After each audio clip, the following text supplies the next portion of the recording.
ഇന്നത്തെ എൻ്റെ ലഞ്ച് ബോക്സിൽ ലെമൺ റൈസ് ആയിരുന്നേ. അതും ഒരു സിമ്പിൾ വൺ പോട്ട് ഐറ്റം തന്നെയാണ്. സൈഡ് ഡിഷിൻ്റെ ഒന്നും ആവശ്യമില്ല. പപ്പടമോ വറ്റലോ ഒക്കെ ഉണ്ടെങ്കിൽ തന്നെ ധാരാളം. ഇനി കുറച്ചുകൂടെ സമയമുണ്ടെങ്കിൽ ഒരു ചമ്മന്തിയോ ഉരുളക്കിഴങ്ങ് മെഴുക്കുവരട്ടിയോ ഒക്കെ ഇതിൻ്റെ കൂടെ പോകും. എനിക്ക് പിന്നെ ഇതിനൊന്നിനും സമയമില്ലാഞ്ഞതുകൊണ്ട് കുറച്ച് ഉപ്പേരിയും മുറുക്കും ബാക്കിയിരുന്നത് വെച്ച് ഞാൻ സൈഡ് ഡിഷ് അഡ്ജസ്റ്റ് ചെയ്തു. ഇതുണ്ടാക്കാനായിട്ട് ചോറ് ഞാൻ തലേദിവസം തന്നെ വേവിച്ച് വെച്ചായിരുന്നു. അതുകൊണ്ട് രാവിലെ എനിക്കൊരു 15 മിനിറ്റിൽ കാര്യം കഴിഞ്ഞു. ചീഞ്ചട്ടി വെച്ച് എണ്ണയൊഴിച്ച് എണ്ണ ചൂടായതിന് ശേഷം കടുകിട്ട്, കടുക് പൊട്ടിയതിന് ശേഷം വറ്റൽമുളകിട്ട്, ഉഴുന്നുപരിപ്പിട്ടു, പരിപ്പിട്ടു, അണ്ടിപ്പരിപ്പിട്ടു. ഇതെല്ലാം കൂടെ നന്നായിട്ടൊന്ന് ഇളക്കി യോജിപ്പിച്ചെടുത്തു. അതിനുശേഷം അതിലേക്ക് ചെറുതായി അരിഞ്ഞു വെച്ച ഇഞ്ചി, പച്ചമുളക്, കറിവേപ്പില ഇത് മൂന്നും കൂടെ ചേർത്ത് നന്നായിട്ടൊന്ന് ഇളക്കിയെടുത്തു. അതൊന്ന് വഴണ്ട് വന്നതിന് ശേഷം അതിലേക്ക് കായ ഒഴിച്ചു. പിന്നെ മഞ്ഞൾപ്പൊടി ഇട്ടു.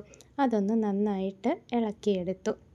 അതിനുശേഷം അതിലേക്ക് ആവശ്യത്തിന് ഉപ്പും കൂടെ ഇട്ട് എല്ലാം കൂടെ ഒന്ന് ഇളക്കിയതിന് ശേഷം അതിലേക്ക് വേവിച്ച് വെച്ച് ചോറ് ചേർത്ത് കൊടുത്തു.